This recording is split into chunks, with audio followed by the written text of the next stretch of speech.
ನಮಸ್ಕಾರ. ನಮ್ಮ ಕನ್ನಡ ಚಾನಲ್ಗೆ ಎಲ್ಲರಿಗೂ ತುಂಬ ಸ್ವಾಗತ. ಕನ್ನಡ ಚಿತ್ರರಂಗದಲ್ಲಿ ಹಲವಾರು ಸಿನಿಮಾಗಳು ಮನೋರಂಜನೆಗೋಸ್ಕರ ಬರ್ತಾ ಇರ್ತವೆ. ದಶಕಗಳಿಂದ ಹಲವಾರು ಸಿನಿಮಾಗಳು ನಿಮ್ಮನ್ನು ರಂಜಿಸೋದಕ್ಕೆ ಬರ್ತಾ ಇದ್ದಾವೆ.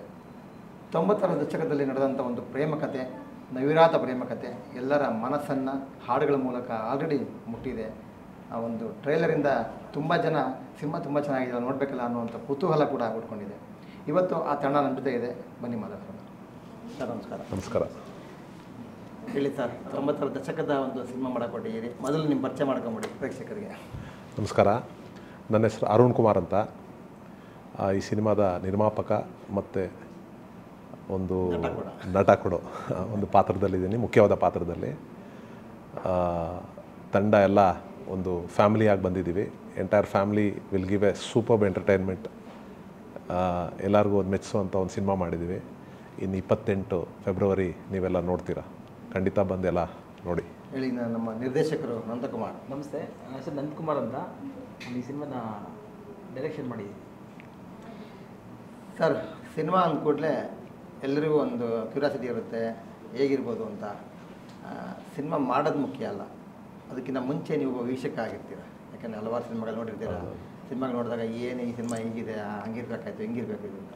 ನೀವೇ ಒಬ್ಬ ನಿರ್ಮಾಪಕನಾಗಿ ನಿರ್ಮಾಣ ಸಂಸ್ಥೆಯನ್ನು ಸಿನಿಮಾ ಮಾಡೋಕ್ಕೆ ನಿಂತ್ಕೊಂಡಾಗ ನಿಮ್ಮ ಸಿನಿಮಾ ಹೇಗಿರಬೇಕು ಅಂತ ಡಿಸೈಡ್ ಮಾಡಿದ್ರು? ಅದು ಫಸ್ಟ್ ಆ್ಯಸ್ ಅನ್ ಆಡಿಯನ್ಸ್ ನೋಡಿದಾಗ ಆ್ಯಕ್ಚುಲಿ ನಾವು ಎಂಜಾಯ್ ಮಾಡ್ತೀವಿ ಮೂವಿ. ಒಂದು ನಟ ಆದಮೇಲೆ ಅದು ಎಂಜಾಯ್ ಮಾಡಲ್ಲ, ಯಾಕಂದರೆ ಅಲ್ಲಿ ಟೆಕ್ನಿಕ್ಯಾಲಿಟೀಸ್ ನೋಡ್ತಾ ಹೋಗ್ತಿರ್ತೀವಿ. ಒಂದು ಸೆಕೆಂಡ್ ಪಾರ್ಟ್ ಇವ್ರು ಬಂದು ಕೇಳಿದಾಗ ಒಂದು ನಿರ್ಮಾಪಕ ಅಂದರೆ ಎಲ್ಲ ಪರಿಚಯರು ಏನೋ ಸರ್. ಬಟ್ ಹೋಗ್ತಾ actually it is tough. Industry is not easy ನನ್ನ ಪ್ರಕಾರ. ಒಂದು it's A tough industry. Involvement ಹೋಗ್ತಾ ಗೊತ್ತಾಯಿತು, ನಾವು ಎಷ್ಟು ಇನ್ವಾಲ್ವ್ ಆಗ್ತೀವೋ ಪ್ಯಾಷನೇಟ್ ಆದಂಗೆ ನಿಮಗೆ ಚೆನ್ನಾಗಿ ಬರುತ್ತೆ ಅಂತ. ಸೊ ಆಮೇಲೆ ಟಫ್ನೆಸ್ ಗೊತ್ತಾಯ್ತು. ಹಾರ್ಡ್ ಎರಡು ಪಾರ್ಟು ಇದೆ, but toughness is more in that. But success ಆಗಬೇಕು ಅಂದರೆ lot of formulas are there. ನಮ್ಮ ಸಿನಿಮಾಲ್ ಅದೆಲ್ಲ ಬಂದಿರೋದ್ರಿಂದ we are expecting good result. Okay, Nandakumar ಅವರು CM ನಂದಕುಮಾರ್ ಎಲ್ಲರೂ 5 ವರ್ಷಕ್ಕೊಂದ್ಸರಿ CM ಆಗ್ತಾರೆ, ನೀವು ಲೈಫ್ ಲಾಂಗ್ CM ಆಗಿ ಇರ್ತೀರ. ಹೇಳಿ, ಈ ಸಿನಿಮಾ ನಿರ್ದೇಶನ ಮಾಡಬೇಕಾದ್ರೆ, ಯಾಕೆಂದರೆ ಅದಕ್ಕಿಂತ ಮುಂಚೆ ಒಂದು ಸ್ಕ್ರಿಪ್ಟ್ ಮಾಡಬೇಕಾದ್ರೆ ಭಾಳ ಕನಸು ಕಟ್ಟಿರ್ತೀರ, ಕಥೆಯಿಂದ ಕ್ಯಾರಿ ಮಾಡಿರ್ತೀರ, ನಿಮ್ಮ ಜೀವನನೇ ಅದ್ರ ಬಗ್ಗೆನೇ ಚಿಂತೆ ಮಾಡ್ತಾ ಇರ್ತೀರ. ಯಾವಾಗ ಶುರುವಾಯಿತು ಈ ಕತೆ ಮಾಡಬೇಕು ಅಂತ ಅನಿಸಿದೆ? ಹೇಗೆ ಈ ಕತೆ ಉಟ್ಕೊಂಡಿದೆ? ಹೇಗೆ ಅದು ನಾನು ಅವಾಗ SSLC ಫೇಲ್ ಆಗಿದ್ದೆ. ಸುಮ್ಮನೆ ಅದು ಅವಾಗ ಏನು ಮಾಡಬೇಕು ಅಂತ ಗೊತ್ತಿಲ್ಲ. ಏನೋ ಒಂದು ಡಿಪ್ರೆಷನ್ನು, ಏನೋ ಒಂದು ಇದು ಜೊತೆ ಹುಡುಗರೆಲ್ಲ ಪಾಸಾಗಿ ಕಾಲೇಜ್ಗೆಲ್ಲ ಹೋಗ್ತಾಯಿದ್ರು. ಇದೆಲ್ಲ ಸ್ವಲ್ಪ ಹೊಲದ್ದು ಎಲ್ಲ ಇದೆಲ್ಲ ಕೆಲಸ ಮಾಡಿಕೊಂಡು ಊರೆಲ್ಲ ಇದ್ದೀನಿ. ಆ ಟೈಮಲ್ಲಿ ಏನೋ ಮಾಡೋಣ ಅಂತ ಕುತ್ಕೊಂಡಾಗ ಸುಮ್ಮನೆ ಒಂದು ಲೈನ್ ಬರೆಯೋಣ. ಲೈನ್ ಬರೆಯೋದು ಗೊತ್ತಿಲ್ಲ, ಹೆಂಗೆ ಬರೆಯೋದು ಅಂತ ಗೊತ್ತಿಲ್ಲ. ಅದು ಸುಮ್ಮನೆ ಕುತ್ಕೊಂಡು ಅಜ್ಜಿ ಕತೆ ಥರ ಒಂದು ಫುಲ್ಲು ಎಲ್ಲ ನೋಟ್ ಮಾಡ್ಕೊಂಡಿದ್ದೆ. ನಮ್ಮೂರು ಸ್ವಲ್ಪ ಸಣ್ಣ ಪುಟ್ಟ ಶೂ ನೋಡಿರೋದು ನಾನು. ಇದೆಲ್ಲ ಇದು ಗಣೇಶ ಹಬ್ಬ ಅದು ಇದೆಲ್ಲ ಸ್ವಲ್ಪ ಜನ ಎಲ್ಲ ತೊಗೊಂಡು ಅದೆಲ್ಲ ಮಾಡ್ಕೊಂಡು ಒಂದು ಸುಮ್ಮನೆ ಇಟ್ಕೊಂಡಾಗ ಅನ್ನೇ ಒಂದ್ಸಲಿ ಸಿನಿಮಾ ಇಂಡಸ್ಟ್ರಿ ಬಂದು ಇಲ್ಲೆಲ್ಲ ಡಿಸ್ಕಷನ್ ನಡೆದು ಒಂದು ಟೀಮ್ ಆಗಿ ಸರಿ ಸಿನಿಮಾ ಮಾಡೋಣ ಅಂತ ಎಲ್ಲರೂ ಮಾತುಕತೆ ನಡೆದಾಗ ನಾನು ಹೇಳಿದೆ ಈ ಥರ ಅವೊಂದ್ಸಲಿ ಬರೆದಿಟ್ಕೊಂಡಿದ್ದೆ, ನೋಡ್ರಿ ಇದನ್ನೇನೋ ಮಾಡೋಣ ಅಂತ. ಅವರು ಸರಿ ತೊಗೊಂಬಂದು ಮಾತಾಡೋಣ, ಡಿಸ್ಕಸ್ ಮಾಡೋಣ ಅಂತ ಹೇಳಿದ್ರು. ಅದು ತೊಗೊಂಬಂದು ಇಟ್ಕೊಂಡಾಗ ಅದು ಸುಮ್ಮನೆ ಈ ಸ್ಟ್ರಕ್ಚರ್ ಲೈನ್ ಮಾತ್ರ ಇತ್ತದು. ಅದನ್ನು ತುಂಬ ಜನ ಕೂತ್ಕೊಂಡು ನಮ್ಮ ಟೀಮೆಲ್ಲ ತುಂಬ ಪಾಲಿಷ್ ಮಾಡಿದ್ರು ಅದನ್ನು. ಅದಕ್ಕೆ ಇದ್ರೊಳಗಡೆ ಸ್ಕ್ರೀನ್ ಪ್ಲೇ ಇದು ಡೈಲಾಗ್ಸ್ ಬಂದು ನಂದು ಒಂದು ಟೀಮ್ ಅಂತ ಹಾಕಿದ್ದೀವಿ. ಯಾಕಂದ್ರೆ ತುಂಬ ಜನ ಸ್ಕ್ರೀನ್ ಪ್ಲೇನ ಪಾಲಿಷ್ ಮಾಡಿದ್ದಾರೆ. ಇದೆಲ್ಲ ಮಾಡ್ತಾ ಎಲ್ಲ ಸೇರಿ ಡೆವಲಪ್ ಮಾಡಿ ಪ್ರೊಡ್ಯೂಸರ್ ಓಕೆ ಆದಮೇಲೆ ಸಿನಿಮಾ ಮಾಡೋಕ್ಕೆ. ಈ ಸಿನಿಮಾ ಮಾಡಬೇಕು ಅಂತಲೇ ಇಂಡಸ್ಟ್ರಿಗೆ ಬಂದಿದ್ದೆ. ಈಗ ಹಳ್ಳಿಯಿಂದ ಬೆಂಗಳೂರು ಬಂದಿದ್ದು ಸಿನಿಮಾಗೋಸ್ಕರ ಬಂದಿದ್ದು. ಸರ್, ನೀವು ನಿರ್ಮಾಣ ಮಾಡಬೇಕು ಅಂತ ಅಂದ್ಕೊಂಡಿದ್ದೀವಿ? ಯಾಕೆ ಈ ಮೊದಲಿಂದ ಒಂದು ಒಲವಿತ್ತ ಸಿನಿಮಾ ಮಾಡಬೇಕು ನಾವು? ಇಲ್ಲ, ಖಂಡಿತ ಇರಲಿಲ್ಲ. ನಾನು ಇನ್ಫ್ಯಾಕ್ಟ್ ಎಲ್ಲ ಪರಿಚಯ ಇದ್ದರು. ನಾನು ಹೋಗಿದ್ದು ಬೇರೆ ವಿಷಯಕ್ಕಲ್ಲಿ ಹೋಗಿದ್ದು. ಫಸ್ಟ್ ಪಾತ್ರದಲ್ಲಿ ತೊಗೊಂಡ್ರು ನನ್ನ, ಮಾಡ್ತೀರಾ ಅಂದೇಳ್ಬಿಟ್ಟು. ಒಂದು ಕ್ಯಾರೆಕ್ಟರ್ ಸಿಕ್ಕಿದ್ರೆ ನೋಡೋಣ ಅಂದೇಳ್ಬಿಟ್ಟು ಆಡಿಷನ್ ಕೊಟ್ಟರು. ಏನು ಸೈಡ್ ಇಲ್ಲ, ನೀವು ಬನ್ನಿನೇ ಮಾಡಿ ಅಂತ. ನಾನು ಕಾರ್ಪೊರೇಟ್ ಫೀಲ್ಡಲ್ಲಿರೋದು. ನಂದು I am A positive person. Why not ಅಂತ ಆಲ್ವೇಸ್ ಕೇಳ್ತೀನಿ, ಯಾಕೆ ಆಗಬಾರ್ದು, ವೈ ನಾಟ್ ವಿ ಅಂತ. ಸರಿ, ಇವ್ರು ಹೇಳಿದ್ರಲ್ಲ ಒಂದು ಟೀಮ್ ಆಫ್ ಓಕೆ ಅಂತ ಹೇಳಿದೆ, ಲೆಟ್ಸಿ ಅಂತ. ಬಟ್ ಹೋಗ್ತಾ ಗೊತ್ತಾಯಿತು, ಇಟ್ಸ್ ಇನ್ವಾಲ್ವ್ಮೆಂಟ್ ಇದ್ದಷ್ಟು ಮೋರ್ ಇನ್ವಾಲ್ವ್ಮೆಂಟು. ಆಮೇಲೆ ಟೀಮ್ಗೆ ಫ್ರೀನೆಸ್ ಕೊಟ್ಟಷ್ಟು time if you give the product will be excellent. So ನಾನು ನೆವರ್ ಇನ್ವಾಲ್ವ್ಡ್ ಇನ್ ದಟ್. ಯಾವ ಕಥೆಯೂ ಇನ್ವಾಲ್ವ್ಮೆಂಟ್ ಝೀರೋ. ಅವ್ರಿಗೆ ಗೊತ್ತಾ ಅವ್ರ ಡಿಪಾರ್ಟ್ಮೆಂಟ್ ಏನು ಮಾಡಬೇಕಂತ. ಸೊ ಒಂಥರ ಸಿನ್ಸ್ ಫ್ಯಾಮ್ಲಿ ಆಗಿರೋದ್ರಿಂದ ಅನಿಸಿಲ್ಲ ನಾನು ನಿರ್ಮಾಪಕ ಇದ್ದೀನಿ ಹಾಕಿದ್ದೀನಿ ಅದೆಲ್ಲ ಇಲ್ಲ. ಎವ್ರಿಬಡಿ ಆರ್ ಈಕ್ವಲ್ ಇನ್ ನೀವು ಟೀಮಲ್ಲಿ ಒಬ್ಬರು ಆಗ್ಬಿಡಿ. ಅಷ್ಟೇ. ನಿಮ್ಮ ಮನಸ್ಸು ಮಲ್ಲಿಗೆ ಬ್ಯಾನರ್ ಟೈಟ್ಲಕ್ಕೆ ಸರಿ ಒಂದು ಹಾಡು ಮಳೆ ಹನಿಯ ಸಾಂಗ್ ಇದೆಯಲ್ಲ, ತುಂಬ ಮ್ಯಾಚ್ ಆಗುತ್ತೆ. ಎಷ್ಟು ಮೆಲೋಡಿ ಇದೆ, ಚಿತ್ರಾ ಮೇಡಮ್ ಅವ್ರದ್ದು ವಾಯ್ಸ್ ಕೇಳ್ತೀರಿ, ಆ ಏಜಲ್ಲಿ ಏನು ಧ್ವನಿ ಅವ್ರದ್ದು, ಅದ್ರ ಬಗ್ಗೆ ಸಾಂಗ್ ಬಗ್ಗೆ ಹೇಳೋದಾದ್ರೆ. ಮೋಹಿನಿ ಅಂತ ಒಬ್ಬರು ಬಂದು ಮೀಟ್ ಆಗಿ ಕುತ್ಕೊಂಡು ಮ್ಯೂಸಿಕ್ ಜೊತೆಲೇ ಕೊಂಡಿದ್ದು ಎಲ್ಲ ಫುಲ್ ಎಲ್ಲ ಸ್ಟುಡಿಯೋದಲ್ಲೇ ಏನು ಬೇಕೆಲ್ಲ ಹೇಳಿ ಬರ್ಸ್ಕೊಂಡ್ರು ಅವ್ರ ಕೈಲಿ. ಆ ಜೆಂಟ್ಸ್ ಬಂದು ನಮ್ಮ ಮಂಜು ಅಂತ ಬರ್ಕೊಟ್ರು ಅವರು. ಅದನ್ನು ಆಡಿಸ್ಬೇಕು ಅಂತ ಯಾರು ಆಡ್ಸೋಣ ಅಂತ ಪ್ಲ್ಯಾನ್ ಮಾಡ್ತಾಯಿದ್ರು ಮ್ಯೂಸಿಕ್ ಅವರೆಲ್ಲ. ಅವಾಗ ನಮ್ಮ ಕೊರಿಯೋಗ್ರಾಫರ್ ಸಾಲಿ ಸರ್ದಾರ್ ಅವರು ಇಲ್ಲಿ ಇಲ್ಲ ಚಿತ್ರ ಮೇಡಮ್ ಪಕ್ಕ ಶೂಟ್ ಆಗುತ್ತಿದ್ದು ಬೇರೆ ಲೆವೆಲಾಗಿರ್ತಾವೆ ವಾಯ್ಸ್ ಬಿದ್ದರೆ ಅಂತಂದರೆ ಆಮೇಲೆ ಮ್ಯೂಸಿಕ್ ಅವ್ರ ಮ್ಯಾನೇಜರ್ ಕಾಂಟ್ಯಾಕ್ಟ್ ಮಾಡಿ ಅವು ಮ್ಯೂಸಿಕ್ ಹೋಗಿ ಚೆನ್ನೈಯಲ್ಲಿ ಆಡಿಸ್ಕೊಂಡು ಒಂದು ಸಾಂಗ್ ಹಾಡು ಇಟ್ಟಾಗ್ಬಿಟ್ರೆ ಅವ್ರು ಹಿಡಿಯೋಕ್ಕೆ ಆಗಲ್ಲ. ಹೌದು, ಈಗಿನ ಜನ್ರೇಷನ್ ರೆಮ್ಯುನರೇಷನ್ ಅಷ್ಟೇ. ನನಗೆ ಕೇಳ್ದಂಗೆ ಯಾರೋ ಒಬ್ಬ ಹಾಡುಗಾರ 5 ಲಕ್ಷ ಕೇಳ್ತಾನಂತ, ಮೊನ್ನೆ ಬಂದಿರೋ ಹುಡುಗ. ಓಕೆ. ಈ ಥರ ನಮ್ಮ ಕನ್ನಡ ಚಿತ್ರರಂಗ ಚಿಕ್ಕದು ಅಂತೀವಿ, ನಮ್ಮಲ್ಲಿ ಬೆಲೆ ತುಂಬ ಜನ ಬೆಳೆಸ್ತಾ ಇದೀವಿ ನಾವು ಹೇಳ್ಬೇಕು. ಹೌದು. ನಿಮ್ಮ ಪಾತ್ರ ಏನು ಮಾಡಿದೆ ಅಂತ? ನಾನು ನಾಯಕಿ ತಂದೆ ಪಾತ್ರ ಮಾಡಿದ್ದೀನಿ. ಅದೊಂದು ಈ ಸಿನಿಮಾ ನಾಯಕಿ ನನ್ನ ತಂದೆ ಪಾತ್ರದ ಮೂಲಕನೇ ಓಡಾಡೋದು. ಸೊ ಒಂದು ಎಂಟೈರ್ ಆ ಊರಿಗೆ ಒಂದು ಪಟೇಲ ಥರ ಒಂದು ಸ್ಟ್ರಿಕ್ಟ್ ಪರ್ಸನ್. ಅಂದರೆ ನನ್ನದೇ ಒಂದು ಪ್ರಿನ್ಸಿಪಲ್ಸ್ ಇರುತ್ತೆ, ಆ ಗೆರೆ ದಾಟಬಾರ್ದು ಯಾರು, ಅಂದರೆ ಒಂದು ಪ್ರಿನ್ಸಿಪಲ್ಡ್ ಪರ್ಸನ್ನು. ಸೊ ಅದಕ್ಕೆ ಡೈರೆಕ್ಟ್ ಸರು ಈ ಪರ್ಸ್ನಾಲಿಟಿಗೆ ನಿಮ್ಗೆ ಕೊಡೋದು ಅಂತ ಹೇಳ್ಬಿಟ್ಟು ಮಾಡಿ, ಇವ್ರ ಸಪೋರ್ಟ್ ಇಲ್ಲದ್ರೆ ಮಾಡೋಕ್ಕಾಗ್ತಿರ್ಲಿಲ್ಲ. Very humble and grounded person. ಹಾಗಾಗಿ ಒಂದು ಸಪೋರ್ಟ್ ಸಿಕ್ತು. ಆದಷ್ಟು ಮಟ್ಟಿಗೆ ಜಸ್ಟಿಸ್ ಮಾಡಿದ್ದೀನಿ ಅನಿಸುತ್ತೆ. ಪೋಸ್ಟರ್ ನೋಡೋದನ್ನೆಲ್ಲ ಒಂದು ಬರೀ ಪಂಚೆ ಇದರಲ್ಲೇ ಫುಲ್ಲು ನನ್ನದೇ ಲೋವೆಸ್ಟ್ ಕಾಸ್ಟ್ಯೂಮ್ ಸಿನಿಮಾ ಅಲ್ಲಿ ಒಂದು ಪಂಚೆ ಶೆಲೆ ಅಲ್ಲೇ ಫುಲ್ ಮುಗಿಸ್ಬಿಟ್ಟಿದ್ವಿ. ಫುಲ್ ಇದರಲ್ಲಿ ಹಾಗೆ ಸೊ ಬರೋಣ ಅಂತ ಒಂದು ಟೀಮ್ ತೋರಿಸತ್ತೆ, ಒಗ್ಗಟ್ಟು ತೋರಿಸತ್ತೆ ಅಂತ. So it's a very good role. Luckily ಫಸ್ಟಾಗೆ ಆ ರೋಲ್ ಕೊಟ್ಟಿದ್ದಾರೆ. ಒಂದು ಮಗಳು ತಂದೆ ಬಾಂಧವ್ಯ ಎಷ್ಟು ಸ್ಟ್ರಾಂಗ್ ಆಗಿರುತ್ತೆ ಅಂತ everybody should sit and watch. ಅದು ಈ 90s ಕಿಡ್ಸ್ ಇದ್ದಾರಲ್ಲ ಅವ್ರಿಗೆ, ಈಗಿರೋ ಕಿಡ್ಸ್ 2000 ಕಿಡ್ಸ್ಗೆ it's a very good message cinema ಅಲ್ಲಿ. ನಂದಾರೆ ಇದು 1990s ಅಂತ ಏನು ಟೈಟ್ಲ್ ಇಟ್ಟಿದ್ದೀವಿ ಅಂತ? 1990 ದಶಕದ ಕಥೆನಾ ಇದು? ಯಾವ್ದಾರು ನೀವು ನೋಡಿದ ಕಥೆನಾ? ಏನು ಅಂದರೆ ನೋಡಿದ್ದು ಸ್ವಲ್ಪ ಸೇರಿದ್ದೆ. 1990s ಟೈಟ್ಲ್ ಬರೋಕ್ಕೆ ಕಾರಣ ಬಂದು ಆ ಸ್ಕ್ರಿಪ್ಟ್, ಆ ಲವ್ ಇವಿ ಬಿಲ್ಡ್ ಆಗಿರೋಂಥ ಉಳಿಸಬೇಕು. ಯಾಕಂದರೆ ಇದು ಪವರ್ಫುಲ್ ಆಗೈತಿಲ್ಲ, ಎಲ್ಲ ಲವ್ ಮೇಲೆ ಇವಿ ಜಾನರ್ ಇದೆ. ಆ ಬಿಲ್ಡ್ ಆಗಿರೋಂಥ ಒಂದು ಟೈಟ್ಲ್ ಬೇಕು ಅಂತ ಹುಡುಗಿದಾಗ ನೋಡು. ಆಮೇಲೆ ಎಲ್ಲರೂ ಅದು ನಾವು ಎಲ್ಲೇ ಕೇಳಿದ್ರು 90s ಅಲ್ಲೇ ಲವ್ ಬೇಬಿ ಬಿಲ್ಡು. ಅವಾಗ ಸಾಂಗ್ಸು ಇವಿ ಸಾಂಗ್ಸ್ ಒಳ್ಳೊಳ್ಳೆ ಲವ್ ಸಾಂಗ್ಸ್ ಅವಾಗ ಬಂದಿರೋದು, ಲವ್ ಸಿನಿಮಾ ಒಳ್ಳೊಳ್ಳೆ ಬಂದಿರೋದು ಎಲ್ಲ ಹೇಳೋರು ನಾವು ಕೇಳ್ತಾ ಇದ್ವಿ. ಸರಿ ಇದನ್ನು ಟ್ರೈ ಮಾಡೋಣ ಅಂತ ಅಂದ್ಬಿಟ್ಟು ಇದು ಹೇಳಿದ್ವಿ. ಫೀಲಿಂಗ್ಸು ನಮ್ಮದು ಸ್ಕ್ರಿಪ್ಟ್ ಬಂದು ಆ ಸ್ಟ್ರಕ್ಚರಲ್ಲಿ ಇತ್ತು. ಸರಿ ಅಂದ್ಬಿಟ್ಟು 1990s ಫಸ್ಟ್ 90s ಇಡೋಣ ಅಂತ ಅಂದ್ಕೊಂಡ್ವಿ. ಬಟ್ 90s ಸ್ವಲ್ಪ ಕಿಂಡಲ್ ಮಾಡಿದ್ರೆ ಅಂತ ಅದಕ್ಕೆ 1990s ಇಟ್ಕೊಂಡು ಹೋಗೋಣ ಅಂದ್ಬಿಟ್ಟು ಅದು ಇಟ್ಟು ಸ್ಕ್ರಿಪ್ಟಿಗೆ ಪಕ್ಕ ಬರ್ತಿದೆ. ಇದೆಲ್ಲ ಆದಮೇಲೆ ನಾವು ಸ್ವಲ್ಪ ಶೂಟ್ಗೆಲ್ಲ ಹಿಂದಕ್ಕೆ ಹೋಗಿ ಶುರು ಮಾಡಿದ್ವಿ. 90s ಸ್ಟ್ರಕ್ಚರಲ್ಲೇ ಹೋಗೋಣ, ಸ್ವಲ್ಪ ಹಳೆ ಲೊಕೇಶನ್ಸ್ಗಳು, ಹಳೆ ಕಾಸ್ಟ್ಯೂಮ್ಗಳಿಂದ ಪ್ರತಿಯೊಂದನ್ನು ಟೀಮನ್ನು ಸೇರ್ಕೊಂಡು ಪಾಲಿಷ್ ಮಾಡಿ ಆಗಿತ್ತು. ಸರ್, ಈಗ ಒಂದು ಸಿನಿಮಾ ಮಾಡೋಕ್ಕೆ ಅಂತ ಬಂದರು ಟೀಮು, 8 ದಿನ ಮಾಡಿ ವೇಸ್ಟ್ ಮಾಡಿದ್ರು. ತಿರ್ಗಾ 5 ಲ್ಯಾಂಗ್ವೇಜ್ ಅಂದ ತಕ್ಷಣ ನಿಮ್ಗೆ ಹೆಂಗೆ ಮಾಡ್ಬೋದು ಅಂತ ಭಯ? ಆ ಟೈಮಲ್ಲಿ ಭಯ ಆಗೋಕ್ಕಿಂತ ಇವರು ಬಂದರೆ ವಿತೌಟ್ ರೀಸನ್ ಬರಲ್ಲ.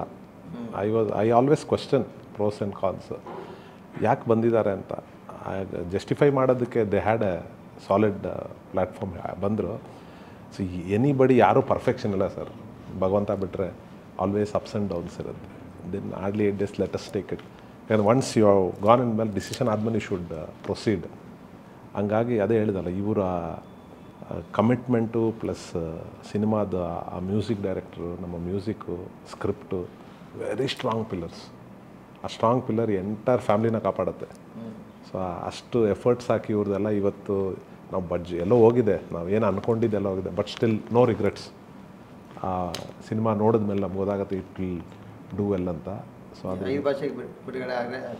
ಖಂಡಿತ ಸರ್, ಖಂಡಿತ 100%. ಯಾಕೆಂದರೆ ಕನೆಕ್ಟ್ ಆಗತ್ತೆ ಇದು. ಇಟ್ಸ್ ತಮಿಳಾಗಲಿ ತೆಲುಗು ಆಗಲಿ, ಇಲ್ಲಿ ಯಾವುದೋ ಒಂದಿದೆ ಇಟ್ಟಿಲ್ವಲ್ಲ, ಆ ಕನೆಕ್ಟ್ ಆಗೋ ಥರ. And subject is like that. So why not? Because ನಾವು ಕನ್ನಡಿಗರು ಇವತ್ತು ಕನ್ನಡ ಸಿನಿಮಾನ ಎಲ್ಲ ರೀಜನ್ ಹೋಗಿ ನಾವು we should prove that we can do that ಅಂತ. ವೈ ನಾಟ್ ವಿ ಅಂತ ಅದು ಬಂದಮೇಲೆ I said okay let's explore ಅಂತ ಹೇಳ್ಬಿಟ್ಟು. ಈ ಪ್ಯಾನ್ ಇಂಡಿಯಾ ಅನ್ನೋದು ಇವಾಗಿಂದಲ್ಲ, ಮಹಿಷಾಸುರ ಮರ್ದಿನಿ ರಾಜ್ಕುಮಾರ್ ಅವ್ರ ಬ್ಲ್ಯಾಕ್ ಆ್ಯಂಡ್ ವೈಟ್ ಸಿನಿಮಾನೇ ಪ್ಯಾನ್ ಇಂಡಿಯಾ ಆಗಿದೆ. ಓಹೋ, ಹೌದಾ? ತುಂಬ ಹಳೆ ಕಾನ್ಸೆಪ್ಟ್ ಇದು. ಓಕೆ. ಇವಾಗ ನಮ್ಮ KGF ಇದೆಲ್ಲ ಬಂದಾಗ ಸ್ವಲ್ಪ ಜಾಸ್ತಿ ಓಪನ್ ಅಪ್ ಆಯ್ತು ಅಷ್ಟೇ. ಓಪನ್ ಅಪ್ ಆಯ್ತು. ಆಗಿನ ಕಾಲದಲ್ಲೇ ರಾಜ್ಕುಮಾರ್ ಅವ್ರ ಸಿನಿಮಾ ಪ್ಯಾನ್ ಇಂಡಿಯಾ ಆಗಿ ಸಿನಿಮಾ ರಾಜ್ಕುಮಾರ್ ಈ 5 ಲ್ಯಾಂಗ್ವೇಜ್ ಡಬ್ಬಿಂಗ್ ಮಾಡ್ಕೊಂಡು ಡಬ್ಬಿಂಗ್ ಇದೆ ಸೆನ್ಸರ್ದೆಲ್ಲ ಕಂಪ್ಲೀಟ್ ಬಂದಿದೆ. ಅದು ಒಂದು ವಾರ ಬಿಟ್ಟು ಮುಂದಕ್ಕೆ ಹೋಗೋಣ ಅಂತ ಪ್ಲ್ಯಾನ್ ಇದೆ. ಶಿವರಾತ್ರಿ ಹಬ್ಬ ಬರ್ತಾ ಇದೆ. ಶಿವರಾತ್ರಿ ಬಗ್ಗೆ ನಿಮ್ಮ ಸಿನಿಮಾ ಗಿಫ್ಟ್ ಆಗಿ ಬರ್ತಿದೆ. ಅದರಲ್ಲೂ ಕೂಡ ತ್ರಿಶೂಲ ಇಟ್ಕೊಂಡು ತುಂಬ ರಗಡಾಗಿ ತೋರಿಸಿದ್ದೀರಿ. ಆ ಸಾಂಗ್ ಬಗ್ಗೆ ಹೇಳೋದಾದ್ರೆ ಏನಕ್ಕೆ ಆ ಸಾಂಗು ಏನೋ ಶಿವನ ಬಗ್ಗೆ ಏನಾದ್ರು ಇದೆಯಾ? ಅದು ತುಂಬ ಇಂಪಾರ್ಟೆಂಟ್ ಜಾಗ. ಅದು ದಯವಿಟ್ಟು ಬೇರೆ ನೋಡ್ಕೊಂಡ್ರೆ ಸಿನಿಮಾದಲ್ಲಿ ನೋಡಿದ್ರೆ ಅದು ಅದು ಅದು ಬ್ಲಾಸ್ಟ್ ಆಗುತ್ತೆ. ಆದರೆ ಅದು ಅಂದರೆ ಆ ಅಗ್ರೆಸಿವ್ ತಗೊಳ್ಳೋ ಕಾರಣ ಅಂದರೆ ಆ ಸಾಂಗ್ನ ಇನ್ನೂ ಎಷ್ಟು ಕ್ರೂರ ಹೋಗ್ಬೇಕಾದ್ರೂ ಮಾಡ್ಬೋದಾಗಿತ್ತು. ಯಾಕಂದರೆ ಅದಕ್ಕೊಂದು ಎಷ್ಟೇ ಕ್ರೂರ ಹೋಗೋದು ಅದಕ್ಕೊಂದು ಎಂಡಿದೆ ಅದರಿಂದ. ಅದಕ್ಕೋಸ್ಕರ ಅದು ಬ್ಲಾಸ್ಟ್ ಮಾಡೋಣ ಅಂದ್ಬಿಟ್ಟು ಎಲ್ಲ ತೊಗೊಂಡೋದ್ವಿ. ಅದಕ್ಕೆ ಸಾದಿಕ್ ತುಂಬ ಸಪೋರ್ಟ್ ಮಾಡೋಣ. ಆಮೇಲೆ ನಮ್ಮ ಅಶೋಕಣ್ಣ ಹಾಲೇಶ್ ಅವರು ಅದಕ್ಕೆ BGM ಮ್ಯೂಸಿಕ್ ಡೈರೆಕ್ಟರು ಅಂದರೆ ಅವರು ಫಸ್ಟ್ ಆ ಸಾಂಗ್ ಮಾಡಬೇಕು ಅಂತ ಕೂತ್ಕೊಂಡಾಗ ಬ್ರೆತ್ಲೆಸ್ ಸಾಂಗ್ ಮಾಡೋಣ ಅಂತ ಪ್ಲ್ಯಾನ್ ಮಾಡಿದ್ವಿ. ಅಂದರೆ ಬ್ರೆತ್ಲೆಸ್ಸಲ್ಲಿ ಹೋಗ್ಬೇಕು, ಪೀಕ್ ಹೋಗ್ಬೇಕು ಈ ಥರ ಅಂತ.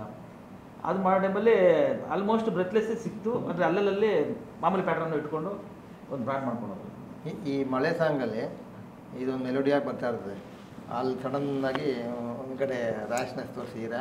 ಆಮೇಲೆ ಇವತ್ತರೆಗೂ ನಾನು ನೋಡ್ದಂಗೆ ಇರ್ಬೋದೇನೋ ಗೊತ್ತಿಲ್ಲ, ನನ್ನ ಅನುಭವದಲ್ಲಿ ಆ ಥರ ಸಾಂಗಲ್ಲಿ ಹಾರಾಡ್ತಾ ಇರೋಂಥದ್ದು ಇವತ್ತರೆಗೂ ಯಾರೂ ಮಾಡಿಲ್ಲ. ಅದು ತುಂಬ ಚೆನ್ನಾಗಿ ಬಂದಿದೆ. ಅದೆಲ್ಲ ನಮ್ಮ ಕೊರಿಯೋಗ್ರಾಫರ್ಗೆ ಮತ್ತು ಇದು ಕ್ಯಾಮ್ರಾಮನ್ ಸರ್ಗೆ ಅಶೋಕಣ್ಣ ಫೈಟ್ ಮಾಡ್ತಿದೆ. ಅಂದರೆ ಅದನ್ನು ಹಂಗೆ ಮಾಡೋಕ್ಕೆ ಅದನ್ನು ನಾವು ಹೇಳಿದ್ವಲ್ಲ ಕಾಂಟ್ರಾಸ್ಟ್ ಅಂತ, ಎಲ್ಲರೂ ಕಾಂಟ್ರಾಸ್ಟ್ ಇಟ್ಕೊಂಡ್ಬಂದಿದ್ದೀವಿ. ಹೀರೋಯಿನ್ ಎಲ್ಲ ಸ್ಮೂತ್ನೆಸ್ ಹೋಗ್ತಾಯಿದ್ರೆ ಮಧ್ಯದಲ್ಲಿ ಹೀರೋ ಬ್ಲಾಸ್ಟ್ ಆಗ್ತಾನೆ. ಆ ಸಾಂಗಲ್ಲೂ ಕೂಡ ಇವರು ಸ್ಮೂತು, ಅವ್ರ ರ್ಯಾಶು ಎರಡನ್ನೂ ಹ್ಯಾಂಡಲ್ ಮಾಡಿಕೊಂಡು ಮ್ಯೂಸಿಕ್ ಡೈರೆಕ್ಟ್ರು ಬ್ಯಾಲೆನ್ಸ್ ಮಾಡಿದ್ದಾರೆ ಅದನ್ನು. ಓಕೆ, ಹೀರೋಯಿನ್ ಬಗ್ಗೆ ಹೇಳೋದಂದರೆ ಹೀರೋ ಪಾತ್ರ ಕೆಮಿಸ್ಟ್ರಿ ಹೇಗಿತ್ತು? ಅವರು ಸಿಕ್ಕಿದೆ ಹಂಗೆ ನಿಮಗೆ ಸಿನಿಮಾಗೆ? ಹೀರೋ ಸರ್ ಸಿಕ್ಕಿದ್ದು ಬಂದು ಅವ್ರಣ್ಣ ಇವ್ರನ್ನ ಇಂಟ್ರೊಡ್ಯೂಸ್ ಮಾಡಿಸ್ಕೊಟ್ಟಿಲ್ಲ ಸಿನಿಮಾ ಹಾಕ್ಕೊಳ್ಳಿ ಅದಿಲ್ಲ ಅಂತ. ಸುಮ್ಮನೆ ಅವ್ರಿಗೆ ನಮ್ಗೆ ಟಚ್ ಇತ್ತು.